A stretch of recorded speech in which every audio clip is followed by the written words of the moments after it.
Greetings, I am Herbert Erpaderp and this is Ask a Herbert Erpaderp. You can tell by the title.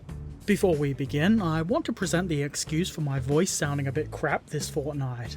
I believe I might be getting sick and my voice is already kind of shot, so if I sound weird, that's why. Also, I want to let everybody know that I'm now a Humble partner. What does that mean, Herbert? I don't hear you ask because this isn't live and I can't hear you. What it means is that if you like video games and you purchase them from Humble, either in their Humble Bundles or standalone games, or if you subscribe to Humble Bundle, if you use my referral link I'll get a percentage of the sale, which I believe you can customize.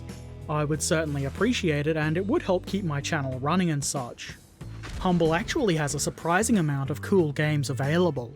To be honest, I hadn't really been keeping track of Humble until recently, but they do have quite a lot of games there. So if you haven't, I would suggest checking it out, even if you don't use my link, which, by the way, is in the description. Now that's out of the way, let's get to the questions. Ratto said, do you mix airfix the best? That fellow seems to have disappeared into thin air. Sure, why not? His name was Pure Lies though. That could have something to do with his disappearance. Flying Scanian, if I'm saying that right, said, have you looked at What a Tanker from Two Fat Lardies? And if so, what are your thoughts? I haven't really had a look at the game.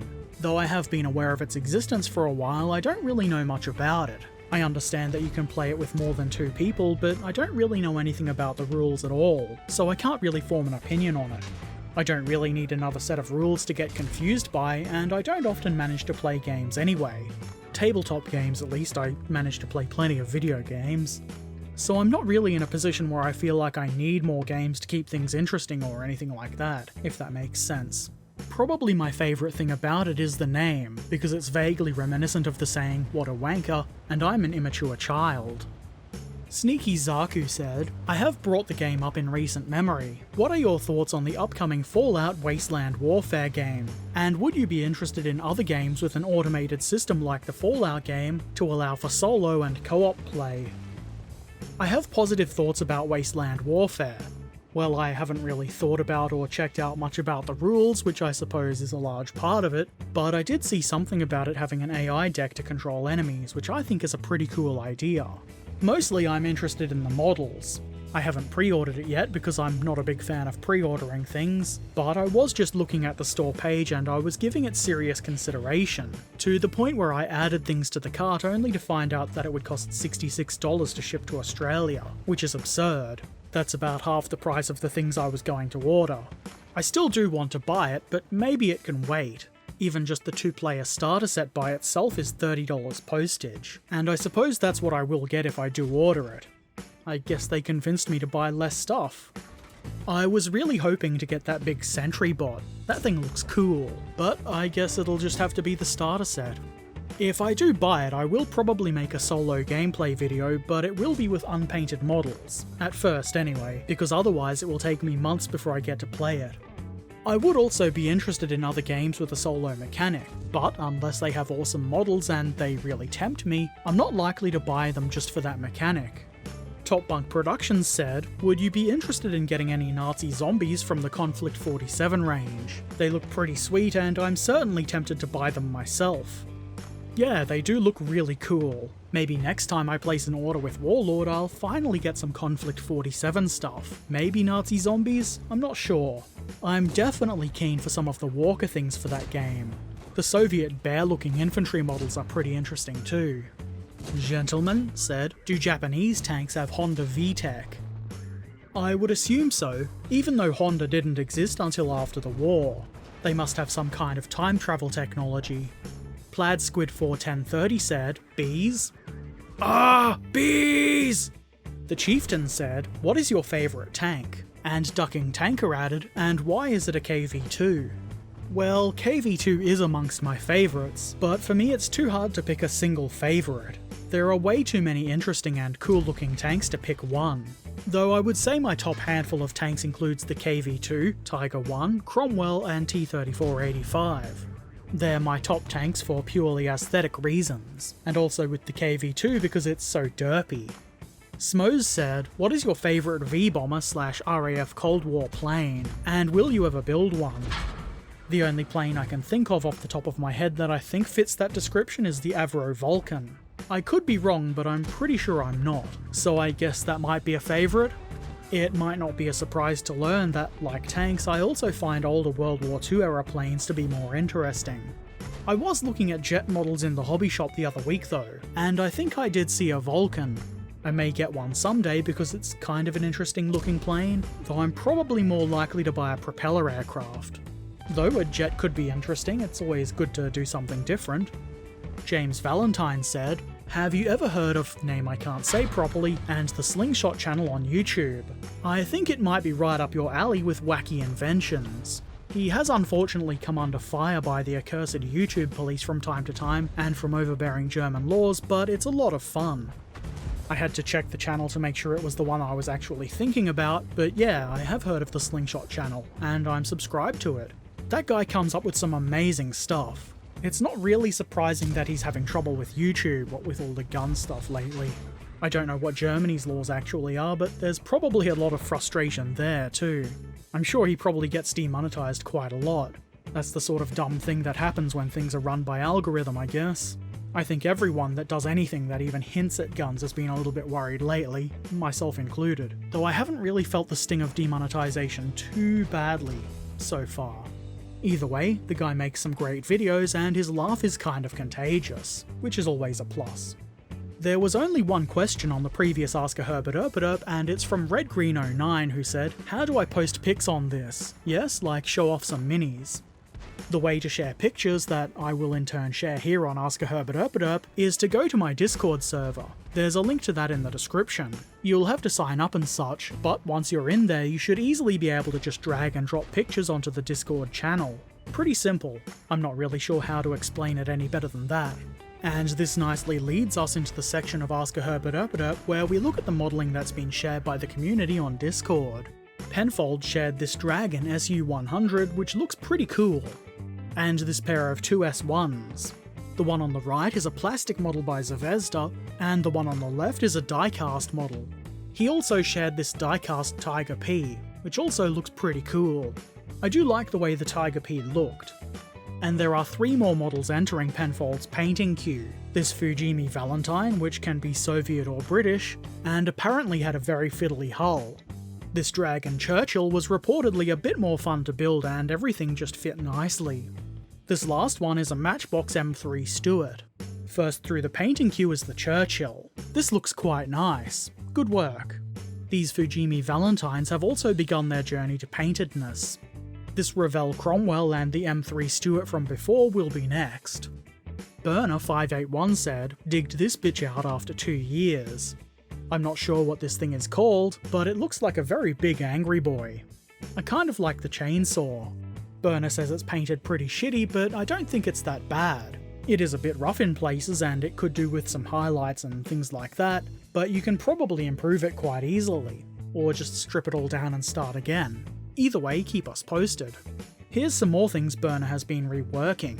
I don't know much about these guys, but Burner says these are his alternative BA army where they reformed into a legion. And here's a bit more progress on those guys. I like that these models seem to have huge exhaust pipes. I imagine they're rolling coal, or whatever it is they call it when people intentionally have excessively smoky exhausts. Burner has also been working on this winged fellow. And this guy with a sword mounted in a rack above his head. Seems a strange place to keep a sword, but who am I to judge? This large robo-boy with a gun for an arm was also being worked on. The little face sticking out kind of looks like Spider-Man, and I find that rather entertaining. Duncan Hoover was moving boxes and found the last of his models. I believe these have been shown before, but why not have another look? It seems like the photography has improved just a little bit. I like the flowery thing this Gundam is holding. Is it meant to be a flower or an energy blast of some kind? I choose to believe it's a lovely flower. Also, here's a Shield Liger. Speaking of Shield Liger, Duncan Hoover's friend finished his Zoids Liger Zero Jaeger on the left, so here it is with the Shield Liger and some of Duncan Hoover's other Zoids. Here they're having a shouting match, but it looks like they've made up. Fog of War is building an Australian tournament list for Team Yankee, which includes Plastic Soldier Company Leopards, M113s with T50 turrets, and an FSV stolen from his NARM army. The infantry here are a mix of Russian AA, British and US mech infantry. He says they're naked now, which is quite rude, and possibly dangerous. I suggest they put something on. James Valentine shared the Centurion, which has been modified slightly so that it looks a bit more sensible. This is pretty cool. Apparently this has been sitting around for a year or so, but James has decided that it was time to do some more work on it, which I'm keen to see. Post-Apo Gestapo shared their first attempt at scratch building. It's a Russian farmhouse. Here it's still waiting for a thatch roof. And here it is with some paint and weathering added. It's not yet finished, but it's looking pretty great so far. Keep up the good work. Ducking Tanker shared this guy who is a Mantis warrior captain. I really like his sword. It seems to be glowing with some kind of mystical energy. Very cool. Salika shared this army of shooty mans, though he no longer has them as he gave them to a friend, which is a nice thing to do.